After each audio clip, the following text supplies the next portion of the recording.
actually process what has happened and the depth of the loss. One of my babies who was so precious but so tiny and kind of got beat up on a lot, his name was Trueheart, and he died very, very young, but what he was able to do was, as he was leaving and I was holding him in my arms, he allowed me to see his soul leave his body.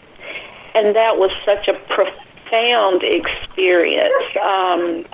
And he's since come back to me. But that was just unbelievable. Wow, I can't even imagine that. That's intense. Yes, we do have such an attachment to our pets. Almost everybody that I know, almost everybody, really loves animals and dogs and cats. And I always wanted a monkey.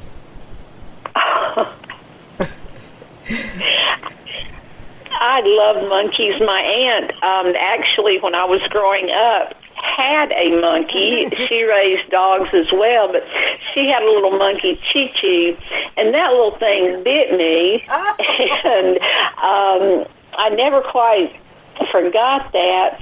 But every time, I see them on TV and I talk to my husband, I'm like, I really would love to have a baby monkey. I'd love to have a baby bat. I mean, there are all these animals that I would just take in if I had the room to do it, more than just dogs and cats. Mm-hmm. Yep, that's the truth. I think I probably would too. So the tiger is definitely, you have an affinity with that and with all cats, obviously. And right now you have 2 dogs, a Pomeranian, and what's the other one? Well, actually, I have 4. I have 2 little dogs upstairs and 2 bigger little dogs downstairs. I have Prince, who's in here with me, my Pomeranian, and then Sammy, who is a little 2-year-old Chiweenie. And then downstairs we have Thor and Angel. They're a Manchester Terrier, and then rat terrier, I guess, and they're not quite as cat friendly as these other 2 are. So they hang out in my husband's den downstairs. Very nice. But yeah, I love my dogs. They're just so precious, and Prince travels with me wherever I go, and so he is a perfect travel companion. And then he thinks he's a cat, so he has loved the cats ever since he first met them. And the way he actually came to me is so crazy. I had a long-haired German Shepherd, and I had him out on the front porch one Sunday afternoon, and I opened the front door, and all of a sudden he was sitting there with Prince by his side, and he had his paw wrapped around him like, hey, this is my buddy. And he literally just appeared on my front doorstep. Didn't belong to anybody. There were no signs up, no veterinarians, no clinics saying that he had been lost. And I even tried to adopt him out twice, thinking that that's what I was supposed to do. And when he came back the second time, I realized that he was just meant to be with me. Too funny. That is really funny. Dogs do have a way of making it to us. I had a dog problem for a while. I got divorced, and what did I do? I got a dog. And then my youngest son was still at home, and when my oldest son left for college, we got a dog. And I thought, boy, if I keep doing this, I'm going to have a lot of dogs. So so we had to quit. But I had a Pomeranian named Edgar. And he was a very funny dog. Not everybody liked him, but he was all right. But not the best dog I've ever had, though, I must say. Until I was at this event, and there was a Schnauzer rescue group there. And there was this one dog named Willie that had cataracts. He couldn't see. He only had 6 teeth. And, and the lady, no one would adopt him. And my heart was just so sad for this dog. And every time I'd go over there, he'd like come real close to me and lean on me and stuff. And so, of course, being the sucker that I am, I took him home. Edgar loved this dog. He was his seeing eye dog. Oh. It was so precious. We would run in the park every day, and at the end, we'd run in the parking lot, and there were no trees there. And Edgar would get behind Willie and let him run. We used to call it Free Willie moments. Oh, and that is precious. And Willie would just like smile and his ears would flap until we got to the street. And I said stop, and everybody would stop. But I had to give Willie back to the rescue people because where I was moving to did not have dogs. And after 6 years, and he still had 6 teeth, and I had to brush him every day, Willie's original owner found him. Wow. Now tell me that wasn't a magical thing, that right then I had to give him up, and there that owner was looking on the rescue sites, and he was home from the service, and Willie escaped when he lived with his sister while he was in the service. Well, there are no coincidences. And I think what's so interesting about that is that it was meant to be for both you and for Edgar to have that time with Willie so that Edgar's soul could develop even further, and that then Willie could also bring to you whatever lessons. And that's really the essence of the fur agreements. When they come here, they have not only their own path to follow, but then they walk with us on ours, and as I said, they act as way showers and help guide us on our spiritual journey. But that is one thing, I'm glad you actually mentioned that, because something a lot of times people don't understand, and I certainly I can understand their pain and their fear, but when an animal gets lost, there's also a message in that. And it may be that it's completely time for them to go to a new home, that their work has been fulfilled with that particular family. If they come back, then that means, of course, that everything is not being completed. But when they leave, it's not that they're lost, is that they're going on to their next assignment. And that is just so difficult to hear and understand. But again, that's the nature of things. When a purpose has been served, then it's complete, and you go to the next thing. Right. Oh, that's very, very, very true.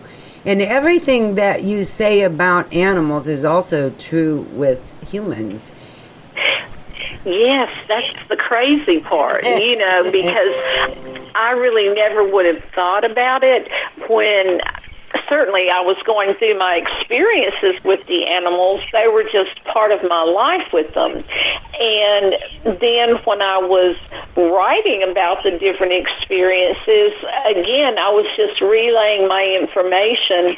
But now, especially because of the information I had been given about the human element, for example, one of the big teachings that has come out the past several years for me has been about being love. And in one way or shape, many of the teachers today are focusing on this message.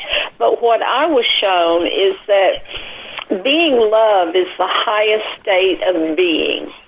And that what we're being asked to do now is to get away from the doing. It's not about, and what I call the the rest of the INGs. It's not about sending or giving or anything like that, but it's about being.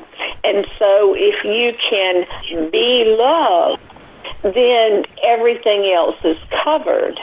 And one of the little mantras that I have been given is to use the phrase, I am love.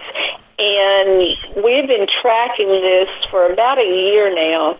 And what I do to get people used to working with the concept is whenever you're in a difficult situation or a problem or frustration, whatever, just simply start saying or thinking, I am love.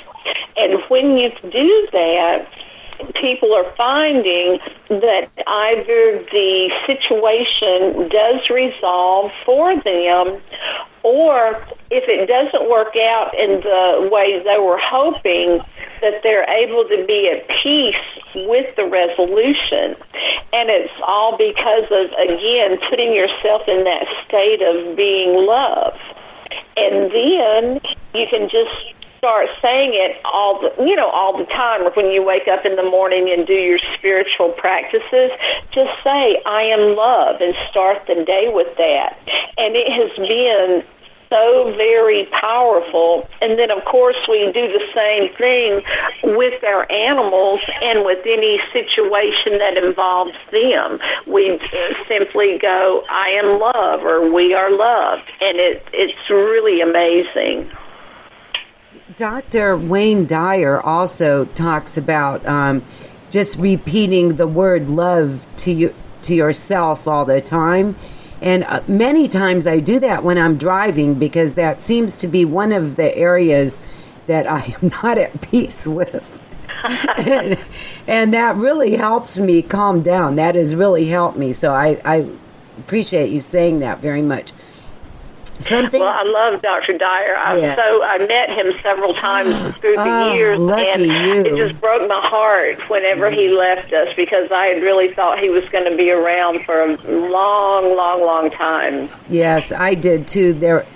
He had so much more to say, I always felt, but evidently he didn't. So he must have said it all in his short life, right?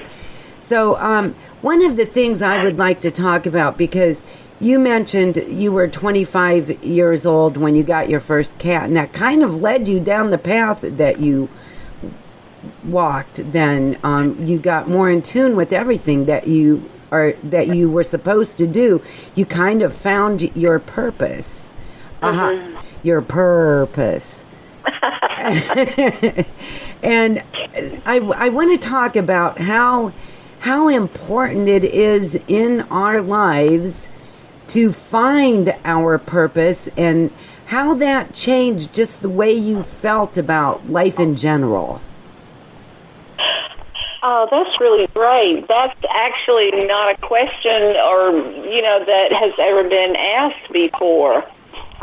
I had thought I was supposed to be a teacher. That's what I went to school for. But what I realized was the affinity that I had for the animals, and the way that they were able to speak to me in a way that I could understand at the deepest levels. I began to realize that I would always have to have them in my life. I didn't know right then that was going to be my purpose, but when I was 25 was when I really started having a mentor. I started my spiritual work officially, or my spiritual journey officially, that I was aware of, and I began to realize that there was more to everything, that it wasn't just about teaching, or it wasn't about politics, that there was a deeper essence. And so I started searching, and as time went on, as I moved into the different avenues of my life, the one constant was the animals. And there was this tiny voice just saying, the animals will always be with you. And then as I was